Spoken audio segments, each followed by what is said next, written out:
નમસ્કાર વિદ્યાર્થી મિત્રો, ધોરણ 9 ગુજરાતી વિષયના અભ્યાસના આ વિડીયોમાં આપનું સ્વાગત છે। મિત્રો, આપણે અત્યારે અભ્યાસ કરી રહ્યા છીએ આચાર્ય વિનોબા ભાવે દ્વારા લખાયેલો ગદ્ય ભારતીય સંસ્કૃતિની સિદ્ધિનો। મિત્રો, અગાઉના વિડીયોના અભ્યાસના આપણે આજના વિડીયોના અભ્યાસ સાથે સાંકળી લઈએ। અગાઉના વિડીયોમાં મિત્રો આપણે અભ્યાસ કર્યો હતો કે લેખક આપણને પ્રકૃતિ, વિકૃતિ અને સંસ્કૃતિનો अर्थ समझावे छे कि प्रकृति एटले आपणो सहज स्वभाव, विकृति एटले आपणा सहज स्वभाव करता नीचे पड़वुं अने संस्कृति एटले आपणा सहज स्वभाव करता ऊपर उठवुं। अने आ वातने समजाववा माटे आपणने भूख अने मेहनतनुं उदाहरण आपे छे। आपणे भूख लागे छे अने आपणे खाईए छीए आपणी प्रकृति छे। આપણને ભૂખ નથી લાગી છતાં આપણે ખાઈએ છીએ એ આપણી વિકૃતિ છે। અને ભૂખ લાગી છે, નજર સમક્ષ જમવાનું છે છતાં પણ ઉપવાસ છે અને ઉપવાસ હોવાના કારણે આપણે ખાઈ શકતા નથી, તો એ આપણી સંસ્કૃતિ છે। એવું જ મહેનતનું ઉદાહરણ આપે છે કે આપણે આપણી મહેનતનું ફળ ભોગવીએ છીએ એ આપણી પ્રકૃતિ છે, પણ આપણે બીજાની મહેનતને લૂંટી અને એનું ફળ ભોગવીએ તે આપણી વિકૃતિ બને છે। અને આપણે મહેનત કરી છે અને એનું જે ફળ આપણને મળ્યું છે, જે વળતર મળ્યું છે, એને આપણે વહેંચીને ભોગવીએ એને સંસ્કૃતિ કહેવામાં આવે છે। ત્યાર પછી આપણને સુસંસ્કૃત આનંદ કોને કહેવામાં આવે એની પણ સમજ સર્જકે આપી હતી અને એના માટે આપણને સર્જકે પ્રકૃતિ અને પ્રકૃતિ સાથેનું આપણું જે વર્તન છે એને સમજાવ્યું છે। તદુપરાંત મિત્રો આપણને કાગડા અને બગલાના સ્વભાવ દ્વારા, એમની પ્રકૃતિ દ્વારા આપણને સમજાવ્યું છે કે પ્રકૃતિ કદી ખરાબ નથી હોતી, કે નથી ખરાબ હોતી સંસ્કૃતિ, પણ માત્ર વિકૃતિ જ ખરાબ હોય છે। અને આપણી પરંપરાગત ચાલી આવનારી સંસ્કૃતિ પણ જો એમાં વિકૃતિનો ભાગ હોય અને જો એ વિકૃતિ હોય તો એને આપણે હરગીઝ સ્વીકારવી જોઈએ નહીં, તેવી હિમાયત પણ આપણને સર્જક કરે છે। અને ત્યાર પછી આપણને અંતમાં કહે છે કે પ્રકૃતિને હર હંમેશ આપણે સંસ્કૃતિનું રૂપ આપતા રહેવું જોઈએ। તો અહીંયા સુધી આપણે અભ્યાસ કર્યો છે, તો આજે આપણે અભ્યાસમાં આગળ વધીએ। મિત્રો, સર્જક આપણને કહે છે કે ખાવાનું આપણે ન છોડી શકીએ કારણ કે તે પ્રકૃતિ છે, પણ માંસાહાર છોડી શકીએ તે જરૂર છોડીએ કેમ કે તે સંસ્કૃતિની દિશાનું આગળનું પગલું છે। ખાવામાં સંયમ રાખી શકીએ તો જરૂર રાખીએ કારણ કે તેમ કરવાથી સંસ્કૃતિની દિશામાં એટલા આગળ વધીશું। જો મિત્રો, આગળ પણ આપણને ભૂખના ઉદાહરણ દ્વારા સર્જકે પ્રકૃતિ, વિકૃતિ, સંસ્કૃતિ સમજાવી અને અહીંયા સર્જક આપણને કહે છે કે આપણે ખાવાનું નથી છોડી શકતા। શા માટે? તો કે એ આપણી પ્રકૃતિ છે। ભૂખ લાગવી એ સહજ વાત છે અને ભૂખ લાગતા આપણે ખોરાક શોધીએ છીએ એ પણ સહજ વાત છે અને મળી જાય તો ખાઈએ છીએ એ આપણી પ્રકૃતિ છે। એટલે ખાવાનું આપણે નથી છોડી શકતા, પણ હા, જો આપણે આપણા ભોજનમાં માંસાહારનો ઉપયોગ કરતા હોઈએ તો એ આપણી વિકૃતિ છે, કારણ કે તમે જેને મારીને ખાઓ છો એ પણ જીવ છે અને એ આપણી સંસ્કૃતિ આપણને શીખવાડતી નથી। જીવ હત્યા આપણને આપણી સંસ્કૃતિ શીખવાડતી નથી। એટલે કે આપણે માંસાહારને છોડી દેવો જોઈએ, ખાવાનું નથી છોડવાનું, પણ આપણે બીજા પ્રાણીઓને મારી અને આપણે એનો આહાર તરીકે ઉપયોગ કરીએ છીએ એ પદ્ધતિને છોડવાની છે। અને એ પદ્ધતિને છોડતી વખતે આપણે જે દિશામાં આગળ વધીએ છીએ એને પ્રકૃતિથી ઉપર ઉઠવું કહેવાય છે, એટલે કે સંસ્કૃતિ તરફ આગળ વધ્યા એમ કહેવાય। ત્યાર પછી કહે છે કે આપણે ખાવામાં સંયમ રાખીએ। શા માટે? તો કે આપણે જરૂર પૂરતું જ ખાવું જોઈએ અને ઘણી વખત તો લોકો એવું પણ કહે છે કે આપણે આપણી ભૂખ કરતાં 2 કોળિયા ઓછું ખાવું જોઈએ, એવું વિજ્ઞાન પણ કહે છે અને શાસ્ત્ર પણ કહે છે। તો મિત્રો, એકદમ ખૌધરા પણ નથી બની જવાનું અને બિલકુલ ભૂખ્યું પણ નથી રહેવાનું, એવી વચ્ચેની પરિસ્થિતિનો આપણે સ્વીકાર કરવાનો છે। એટલે કે ખાવામાં આપણે સંયમ રાખવાનું છે અને જો એ આપણે કરી શકીએ તો આપણે સંસ્કૃતિની દિશામાં આગળ વધ્યા છીએ એવું ગર્વથી કહી શકીએ છીએ. ચાલો મિત્રો, વ્યાકરણની દ્રષ્ટિએ જોઈએ.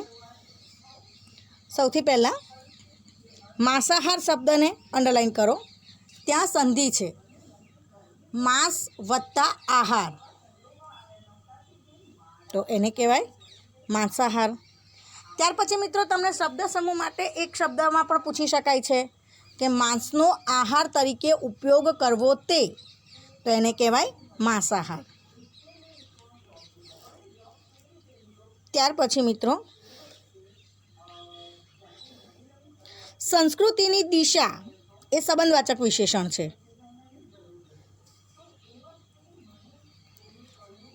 ત્યાર પછી મિત્રો એક માર્કમાં તમને પ્રશ્ન પૂછી શકાય છે કે માંસાહાર દ્વારા આપણે કેવી રીતે સંસ્કૃતિની દિશામાં આગળ વધી શકીએ છીએ. હવે મિત્રો અહીંયા પ્રશ્ન હું બોલીએ બરાબર સાંભળજો. માંસાહાર દ્વારા એટલે કે માંસનો આહાર તરીકે ઉપયોગ કરતા આપણે કેવી રીતે સંસ્કૃતિની દિશામાં આગળ વધી શકીએ છીએ એવું કહેવાનો અર્થ છે. એટલે કે માંસનો આહાર તરીકે આપણે ઉપયોગ કરીએ છીએ પણ એને આપણે છોડી દેવાનું છે, અને જો આપણે એને છોડી શકીએ તો આપણે સંસ્કૃતિની દિશામાં આગળ વધીએ છીએ. આ એનો જવાબ થશે. ચલો મિત્રો આગળ વધીએ. હવે અહીંયા લેખક આપણને એમનો મત આપે છે. લેખક પોતે શું વિચારે છે એ આપણને કહે છે, પણ મિત્રો વાસ્તવિક પરિસ્થિતિ સાથે આ બંધ બેસતા વિચારો છે. ચાલો જોઈએ. મારું તો માનવું છે કે વિજ્ઞાનની જેમ જેમ પ્રગતિ થશે, માણસમાં વૈજ્ઞાનિક વૃત્તિ જેમ જેમ વધતી જશે તેમ તેમ વિકૃતિઓ ક્ષીણ થતી જશે અને માણસ સંસ્કૃતિની દિશામાં આગળ વધતું જશે. કેટલું સરસ વાત કહી મિત્રો કે વિજ્ઞાન અને અધ્યાત્મ જ્યારે જોડાઈ જતું હોય છે, વિજ્ઞાન અધ્યાત્મ અને ચિંતન જ્યારે જોડાઈ જતું હોય છે ત્યારે માણસ વિજ્ઞાન દ્વારા અધ્યાત્મની દિશામાં આગળ વધે છે. અને જો એવું થાય તો એની વૈજ્ઞાનિક વૃત્તિઓ પણ વધે છે. એટલે કે કોઈ પણ વસ્તુ પાછળનું સાચું તર્ક એ શોધી શકે છે, અને જો એ તર્કને શોધી શકે તો એ પોતાની અંદર રહેલી એ વિકૃતિઓને પણ દૂર કરી શકે છે. પણ મિત્રો અહીંયા આપણે થોડાક માર ખાઈ જઈએ છીએ, કારણ કે જેમ જેમ આધુનિક વિજ્ઞાન વધ્યું અને ટેકનોલોજીનો વિકાસ થયો તેમ તેમ મિત્રો આપણે ભૌતિક સુખ સગવડોમાં ખોવાઈ ગયા છીએ. એટલે કે વિજ્ઞાન જેમ જેમ પ્રગતિ કરશે એમ એમ અધ્યાત્મ સુધરશે, વૈજ્ઞાનિક વૃત્તિઓ લોકોનામાં વધશે, અને એમ થશે તો વિકૃતિઓનો નાશ થશે. બહુ આગ્રહ કરીને ખવડાવવું કે અક્રાંતિયાની માફક ખાવું એ પણ વિકૃતિ જ છે. કે આપણે કોઈકના ઘરે ગયા હોઈએ કે કોઈક આપણે ઘેર મહેમાન બનીને આવ્યું હોય ત્યારે આપણે એને આગ્રહ કરીને ખવડાવીએ છીએ, લો ભાઈ આટલું લો ને આટલું તો ખવાઈ જશે. પણ મિત્રો આપણે એની સામે એની તંદુરસ્તીને પણ જોવાની છે કે એ વ્યક્તિ કદાચ એ વસ્તુને ના પણ પચાવી શકે વધારે પડતી હોવાના કારણે, અને એવા સમયે એના તંદુરસ્તી માટે એ જોખમરૂપ બની જતું હોય છે. તો આપણે એને બહુ આગ્રહ કરીને ખવડાવવું જોઈએ નહીં. અને બીજાને ઘરે જો આપણે ખાવા માટે ગયા હોઈએ તો અક્રાંતિયાની માફક એટલે કે ખૌધરાની માફક ખાવું જોઈએ નહીં. જો એમ થાય તો જ આપણે સંસ્કૃતિ તરફ આગળ વધી શકીએ. એવું જ્યારે આપણે કરીએ છીએ ત્યારે આપણો વિકાસ થાય છે. પણ મિત્રો આપણે ખૌધરા બનીને ખાખા કરીએ અને આગ્રહ કરીને ખવડાવ્યા કરીએ તો એ આપણા અંદર રહેલી વિકૃતિ છે એવું સર્જક આપણને કહે છે. પણ આજે હજી માણસને આ સમજાતું નથી. માણસને હજુ કે આ ખબર નથી પડતી કે ખરેખર છે શું આ. બસ એ ખાધે રાખે છે. કેમ કે માણસને આપણી શરીર રચનાનું અને પાચન પ્રક્રિયાનું પૂરતું જ્ઞાન નથી, કે એને શરીરની રચનાનું હજુ પૂરતું નોલેજ નથી કે પાચન પ્રક્રિયા કઈ રીતે કાર્ય કરે છે અને વધુ પડતું ખાવાના કારણે કેવા પ્રશ્નો ઊભા થઈ શકે છે, હજુ એને એ સમજાયું નથી. જ્યારે તેને શરીરનું અંતર્બાહ્ય જ્ઞાન થશે ત્યારે તેને તુરંત સમજાશે કે આ વિકૃતિ છે અને તે છોડવી જોઈએ.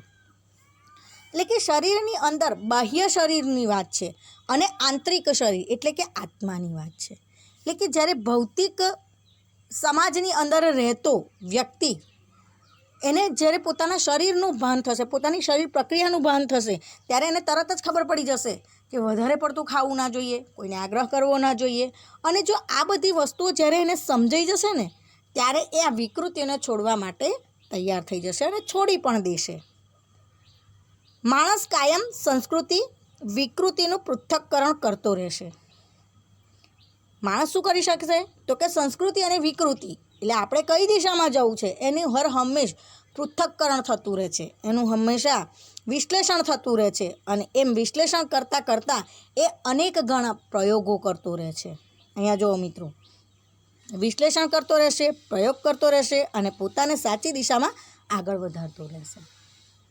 પૃથ્થકરણ થશે એટલે સાચી ઘટના સામે આવશે, વિશ્લેષણ થશે એટલે એનું મૂળ સામે આવશે. અને એમ કરતાં કરતાં એ નવા નવા પ્રયોગો એક્સપેરિમેન્ટ કરે છે. અને જો એ એક્સપેરિમેન્ટ થશે તો એને કઈ દિશા સાચી છે એ પણ સમજાઈ જશે. એટલે એ દિશામાં આગળ વધવા માટેના હંમેશા પ્રયત્નો કરતો રહેશે. ચાલો મિત્રો, વ્યાકરણની દ્રષ્ટિએ જોઈ લઈએ.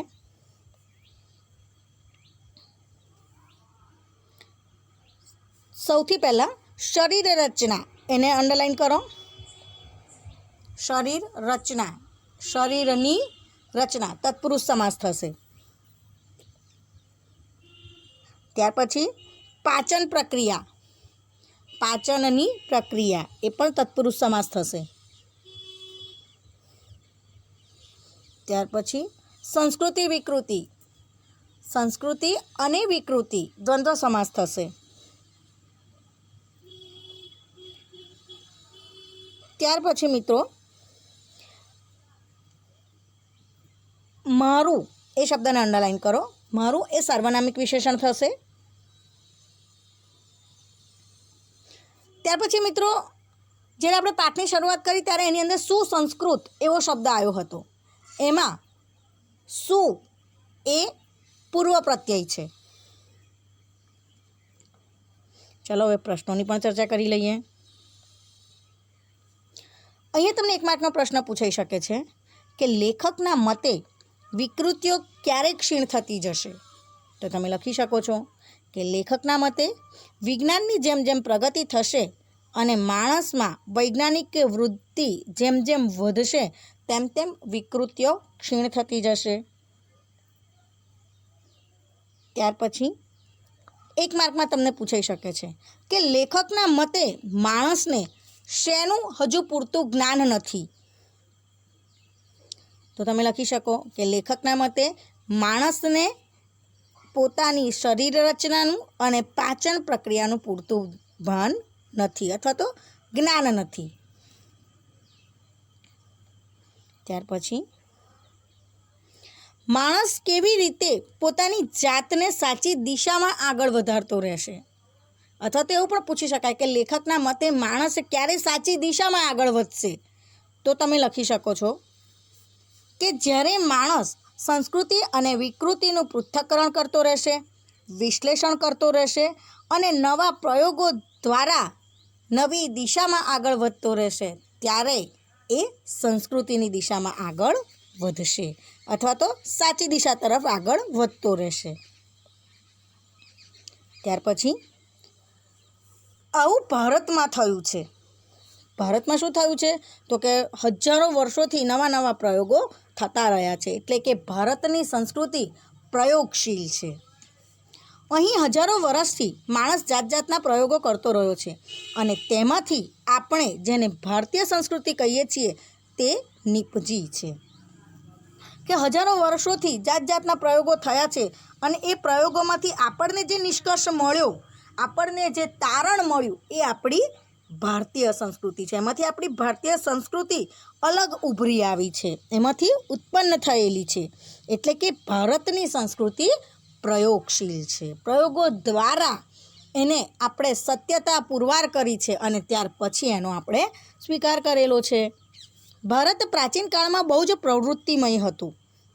ભારત દેશની વાત કરી છે કે પ્રાચીન કાળની અંદર તમે જુઓ તો એણે એવા કારનામા કરેલા છે, એવા પ્રયોગો કરેલા છે કે જેનાથી માણસની જે વૃત્તિઓ છે એને ડામી શકાય છે, ખરાબ વૃત્તિઓને, અને એણે જે કંઈ પ્રયોગો કર્યા છે એનાથી ઉત્તમ મનુષ્યની આપણને હંમેશા ઝંખના પુરવાર થઈ છે. એટલે કે પ્રવૃત્તિમય હતો, પ્રયોગો કરતો રહ્યો હતો. અહીં બહુ પ્રયોગો પણ થયા, તેના નિષ્કર્ષ પણ નીકળ્યા, પ્રયોગો થયા એના તારણો પણ નીકળ્યા, તેમાંથી વિવિધ શાસ્ત્રો પણ ઊભા થયા. અને જે પ્રયોગો થયા એનો જે નિષ્કર્ષ મળ્યો, એનું જે તારણ મળ્યું આપણને, એ આપણા શાસ્ત્રો છે.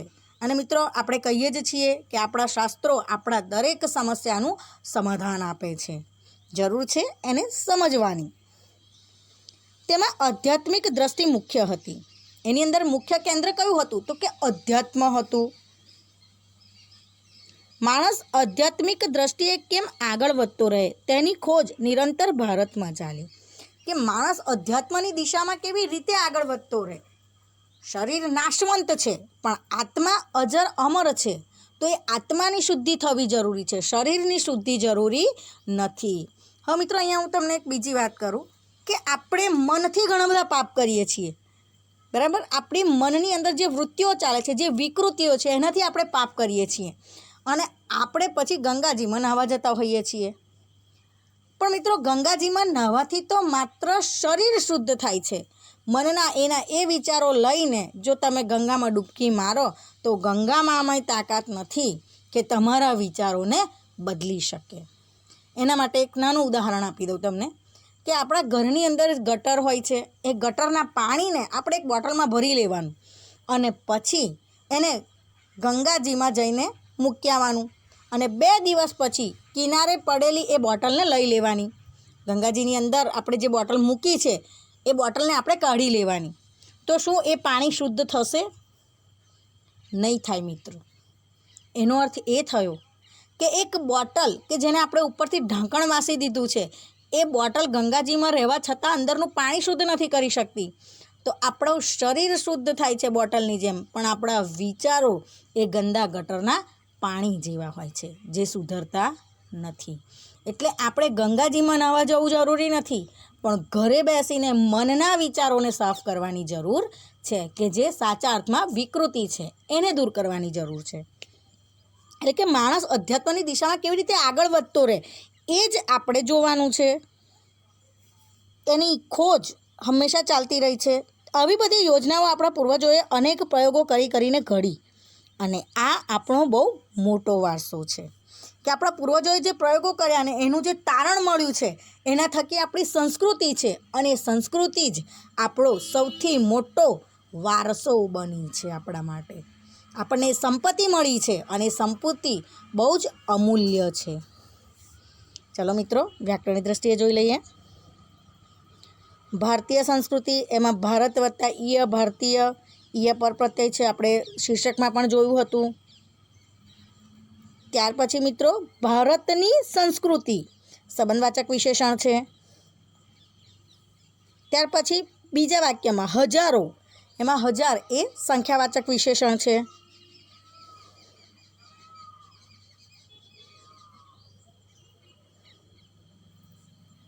ત્યાર પછી મિત્રો, આધ્યાત્મિકને અંડરલાઈન કરો. અધ્યાત્મ વત્તા ઈક, આધ્યાત્મિક.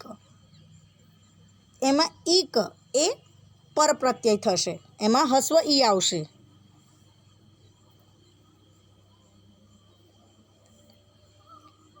તો મિત્રો, અહીંયા તમને 1 માર્કનો પ્રશ્ન પૂછી શકાય છે કે આપણી ભારતીય સંસ્કૃતિ કેવી રીતે નીપજી છે.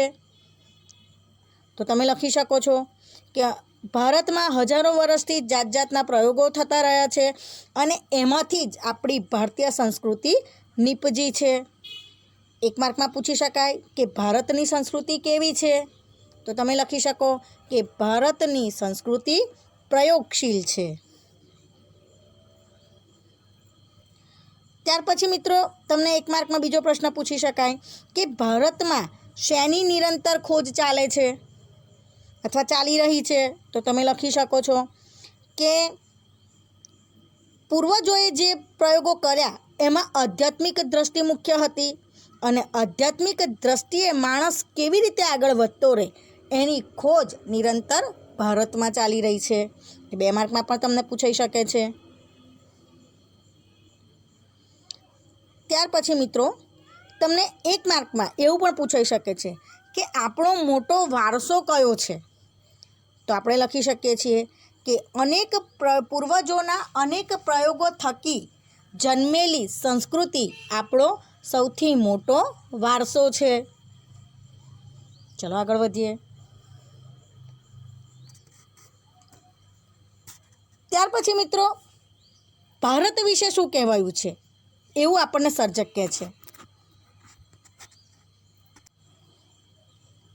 તો ભારત માટે એમ કહેવાય છે કે આ એક મોટો સંપન્ન દેશ છે, બધી રીતે પરિપૂર્ણ દેશ છે. અહીં સુંદર સુંદર સેંકડો નદીઓ વહે છે અને હિમાલય જેવો અદ્ભુત પહાડ તો અહીં છે જ. એટલે કે નદીઓ એની પ્રાકૃતિક રીતે વહે છે, એની પ્રકૃતિની સૌંદર્યતા લઈને વહે છે અને હિમાલય જેવો અદ્ભુત પહાડ પણ ભારતની અંદર છે. એટલે સંપન્ન દેશ કહી શકાય. આપણો દેશ ભારે સુજલ અને સુફળ છે. સુજલ એટલે ફળદ્રુપ, સુજલ એટલે પાણીની દ્રષ્ટિએ પરિપૂર્ણ અને સુફળ એટલે ફળદ્રુપ, સારા ફળ, સારી ઉપજ આપનારું. પણ આપણા કરતાં એ વધારે સુજલ સુફળ દેશો દુનિયામાં મોજૂદ છે. પણ એ કંઈ આપણી વિશેષતા નથી, કારણ કે આપણા કરતાં વધારે પ્રાકૃતિક રીતે સુખી અથવા તો પછી પ્રકૃતિએ જ્યાં ભરપૂર રીતે પોતાનો રંગ ઢોળ્યો છે એવી જગ્યાઓ આ દુનિયામાં છે. એટલે આ કંઈ આપણી વિશેષતા ના કહેવાય, એ કંઈ બહુ વિશિષ્ટતા નથી આપણી. તો પછી આપણી વિશેષતા કઈ મિત્રો? હા, આપણે એવો દાવો જરૂર કરી શકીએ કે અહીં જે વિચાર સંપદા આપણને મળી છે તે અત્યંત અદ્વિતીય છે. પણ આપણને જે વિચારોની સંપદા એટલે સંપત્તિ, વિચારોની જે સંપત્તિ આપણને આપણી સંસ્કૃતિ દ્વારા મળી છે મિત્રો, એ સંસ્કૃતિના વિચારની સંપત્તિ આપણા માટે અદ્વિતીય છે. એની જોડે કોઈ સરખામણી કરી શકશે નહીં અને એ આપણી વિશિષ્ટતા છે. આ હું કોઈ અભિમાનથી નથી કહેતો. જો હું કોઈ બીજા દેશમાં જન્મ્યો હોત તો પણ નિષ્પક્ષપણે તટસ્થતાથી ભારત વિશે આવું જ કહેત કે ભારતનો વિચાર વૈભવ ખરેખર અદ્વિતીય છે. એટલે કે હું ભારતમાં જન્મ્યો છું એટલા માટે ભારતની વિશેષતા નથી કહેતો. કદાચ બીજા કોઈક દેશમાં મેં જન્મ લીધો હોત તો પણ ભારતની જે વિશેષતા છે એ દેખાય એવી છે અને એના વખાણ તો હું કરત જ, અને નિષ્પક્ષ રીતે તટસ્થતાથી એ વાત હું કરત. ચાલો મિત્રો, એને આપણે વ્યાકરણની દ્રષ્ટિએ જોઈ લઈએ. સેંકડો એ સંખ્યાવાચક વિશેષણ છે. ત્યાર પછી મિત્રો હિમાલયને અંડરલાઇન કરો. હિમાલય એ વ્યક્તિવાચક સંજ્ઞા છે. ત્યાર પછી દેશ એ જાતિવાચક સંજ્ઞા છે. ત્યાર પછી સુજલ અને સુફળ, એમાં સુ એ પૂર્વ પ્રત્યય છે. હવે મિત્રો તમને શબ્દ સમૂહ માટે એક શબ્દમાં પણ પૂછાઈ શકે છે કે સારા જળથી પરિપૂર્ણ અથવા તો સારા જળથી ભરેલું, તો એને કહી શકાય સુજલ. અને ફળદ્રુપ હોય તેવું અથવા તો સારી રીતે ફળદ્રુપ હોય તે, એને કહેવાય સુફળ. એ પણ તમને 1 માર્કમાં પૂછી શકાય છે. ત્યાર પછી વિચાર સંપદા, વિચારોની સંપદા, તત્પુરુષ સમાસ થશે. ત્યાર પછી મિત્રો અદ્વિતીય શબ્દ છે, એમાં એ પૂર્વ પ્રત્યય છે.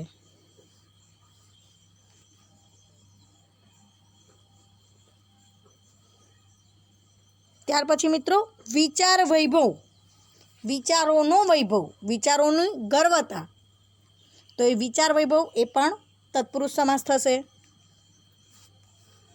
અહીંયા મિત્રો તમને 1 માર્કમાં પ્રશ્ન પૂછી શકાય છે અથવા તો 2 માર્કમાં પણ તમને પ્રશ્ન પૂછી શકાય છે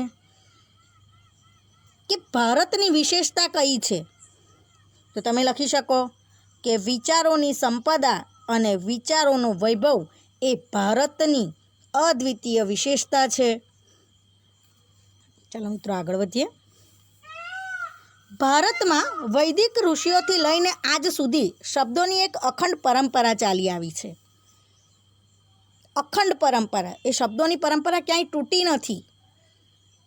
હું દુનિયામાં બીજો કોઈ દેશ એવો નથી જોતો જેની ભાષામાં 10,000 વર્ષોથી એના એ જ શબ્દ ચાલ્યા આવતા હોય.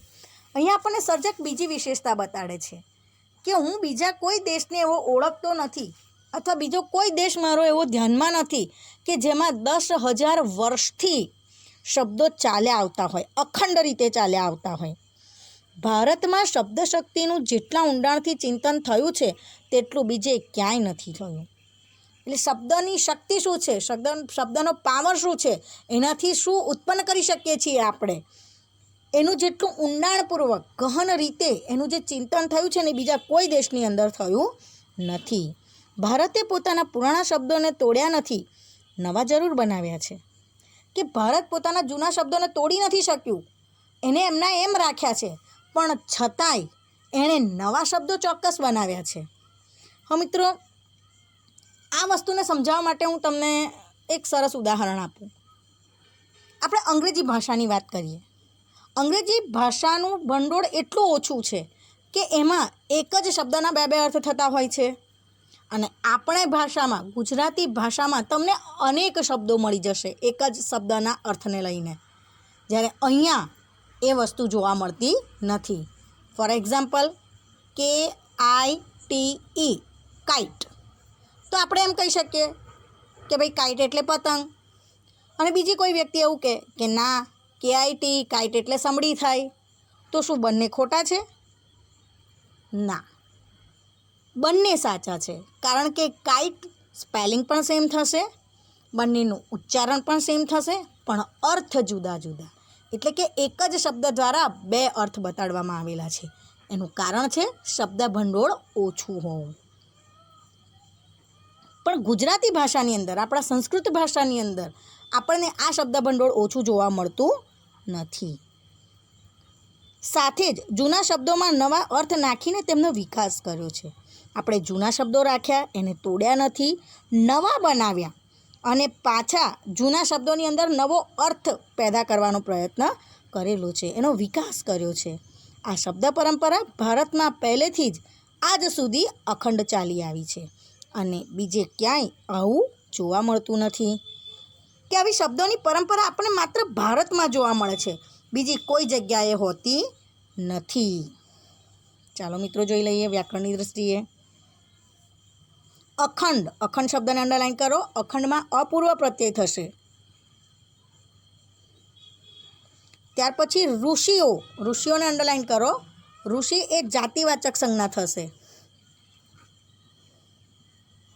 ત્યાર પછી મિત્રો 10,000 એને અંડરલાઈન કરો, એ સંખ્યાવાચક વિશેષણ છે. ત્યાર પછી શબ્દ શક્તિ, શબ્દની શક્તિ તત્પુરુષ સમાસ થશે.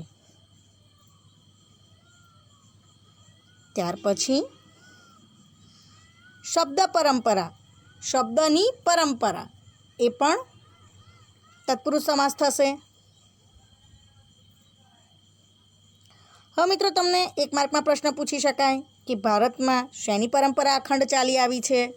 તો તમે લખી શકો કે ભારતમાં વૈદિક ઋષિઓથી લઈને આજ સુધી શબ્દોની અખંડ પરંપરા ચાલી આવી છે. ત્યાર પછી 2 માર્કમાં એવો પ્રશ્ન પૂછાઈ શકે કે શબ્દોની અખંડ પરંપરામાં ભારતે શું કર્યું છે? તો તમે લખી શકો કે ભારતે પોતાના પુરાણા શબ્દો તોડ્યા નથી, પણ નવા શબ્દોનું સર્જન કર્યું છે અને જૂના શબ્દોમાં નવા અર્થ નાખી તેનો વિકાસ કર્યો છે. ચાલો મિત્રો, આગળ વધીએ. યાસ્કાચાર્યએ કહ્યું, આપણી સનાતન છતાં નિત્ય નૂતન સંસ્કૃતિ છે. યાસ્કાચાર્ય ઋષિનું નામ છે, એટલે મિત્રો યાસ્કાચાર્યને અંડરલાઈન કરી લેજો. એ વ્યક્તિવાચક સંજ્ઞા થશે કે આપણી સંસ્કૃતિ કેવી છે? સનાતન છે.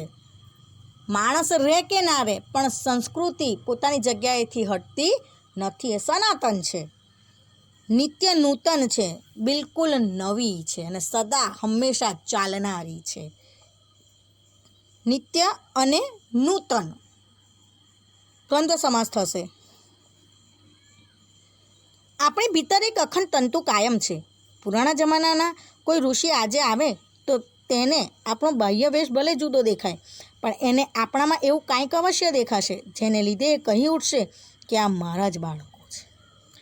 કે પહેલાંના સમયના કોઈ ઋષિ કદાચ આત્મા સ્વરૂપે અત્યારે ફરતા હોય તો આપણા પહેરવેશને જોઈને, આપણે જે પાશ્ચાત્ય સંસ્કૃતિને અપનાવી છે એ જોઈ અને આપણને બાહ્ય રીતે એવું કહી શકશે કે ભાઈ આ મારા સંતાનો હોઈ શકશે નહીં, કારણ કે મારા સંતાનો પહેરવેશની દ્રષ્ટિએ જોવા જઈએ તો આવા છે નહીં. એમણે પોતાની સંસ્કૃતિને સાચવી રાખેલી છે, એટલે બાહ્ય પરિવેશથી આપણને એવું કહેશે કે આ મારા બાળકો નથી. પણ જ્યારે આપણા આંતરિક રીતે જોવાનો પ્રયત્ન કરશે, આપણા અધ્યાત્મની દ્રષ્ટિએ આપણા મનને જોવાનો પ્રયત્ન કરશે, તો આપણી અંદર રહેલા ગુણોથી એ 100% કહી શકે છે કે આ મારા બાળકો છે. દાખલા તરીકે આપણે રસ્તામાં જતા હોઈએ મિત્રો, અને કોઈકનો એક્સિડન્ટ થઈ જાય તો આપણે ગમે તેટલું અગત્યનું કામ હોય છે છતાંય બાજુ પર આપણું સાધન મૂકી અને એક્સિડન્ટ થયેલા વ્યક્તિને મદદ કરવા માટે દોડી જતા હોઈએ છીએ.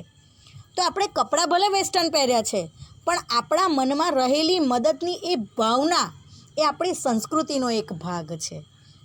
એટલે જો એવું દેખાય તો એ 100% કહી શકશે કે આ મારા જ બાળકો છે. આપણી ભીતર કોઈ શાશ્વત, સ્નિગ્ધ, ચવડ, કઠોર અને જીવતરવાળી વસ્તુ છે. એક સનાતન સત્યવાળી, લાંબો સમય ટકી રહે તેવી, એક કોમળ, કઠોર અને જીવવાલાયક વસ્તુઓ જે આપણી અંદર છે ને એ બદલાતી નથી. અને આ દરેક વસ્તુ આપણું એક અનોખું બળ છે. આપણને જીવન જીવવાની શક્તિ, એ પ્રેરણા આપણને ત્યાંથી મળી રહે છે. ચાલો મિત્રો, વ્યાકરણની દ્રષ્ટિએ જોઈ લઈએ. આપણે યાસ્કાચાર્ય વ્યક્તિવાચક સંજ્ઞા, નિત્ય નૂતન, દ્વંદ્વ સમાસ. ત્યાર પછી અખંડમાં અપૂર્વ પ્રત્યય થશે. ઋષિ, એને અંડરલાઈન કરો, એ જાતિવાચક સંજ્ઞા થશે. ત્યાર પછી મિત્રો આ શાશ્વત, સ્નિગ્ધ, ચવડ, કઠોર અને જીવતરવાળી વસ્તુ, એમાં ચવડ, કઠોર, શાશ્વત અને સ્નિગ્ધ આ ગુણવાચક વિશેષણ થશે. અને મિત્રો બળ એ ભાવવાચક સંજ્ઞા થશે. એને પણ અંડરલાઈન કરી લેજો. હવે મિત્રો તમને 1 માર્કમાં પ્રશ્ન પૂછાઈ શકે છે કે યાસ્કાચાર્યએ આપણી સંસ્કૃતિ વિશે શું કહ્યું છે? તો આપણે લખી શકીએ છીએ કે યાસ્કાચાર્યએ ભારતીય સંસ્કૃતિ વિશે કહ્યું છે કે ભારતીય સંસ્કૃતિ અથવા તો આપણી સંસ્કૃતિ સનાતન છતાં નિત્ય નૂતન સંસ્કૃતિ છે. ત્યાર પછી મિત્રો તમને એવો 2 માર્કનો પ્રશ્ન પૂછાઈ શકે કે પુરાણા જમાનાના કોઈ ઋષિ જો આજે આવે તો એ શેનો અનુભવ કરશે અથવા તો શું કહેશે? તો તમે લખી શકો છો કે પુરાણા જમાનાના કોઈ ઋષિ આજે આવે તો એ આપણો બાહ્ય વેશ ભલે જુદો દેખાય અને એનાથી આપણને એ મારા બાળકો છે એવું ના કહી શકે, છતાંય અંદરથી અધ્યાત્મની દ્રષ્ટિએ જ્યારે એ જોશે ત્યારે એ ગુણોના કારણે કહી શકશે કે આ મારા જ બાળકો છે. ત્યાર પછી મિત્રો તમને 1 માર્કમાં પ્રશ્ન પૂછી શકે કે આપણું અનોખું બળ કયું છે? તો તમે લખી શકો કે આપણી ભીતર રહેલું શાશ્વત, સ્નિગ્ધ, ચવડ, કઠોર અને જીવતરવાળી જે વસ્તુ છે એ આપણું અનોખું બળ છે. તો મિત્રો મને ખબર છે આ પાઠની અંદર વિડીયો ઘણા લાંબા થઈ ગયા છે, પણ મિત્રો એના જે અનુસંધાનને સાધવાની કોશિશ કરી છે એના કારણે વિડીયો લાંબા થઈ જાય છે. પણ જોતા રહેજો, કારણ કે આનાથી તમને સંસ્કૃતિની સાથે સાથે પોતાની અંદર રહેલી વિકૃતિઓનો પણ ખ્યાલ આવી જશે. તો આ વિડીયોને જોતા રહો અને આવતા વિડીયોની રાહ જોજો. તો આ વિડીયોને આપણે અહીંયા વિરામ આપીએ છીએ. હવે મને રજા આપો. જય જલારામ.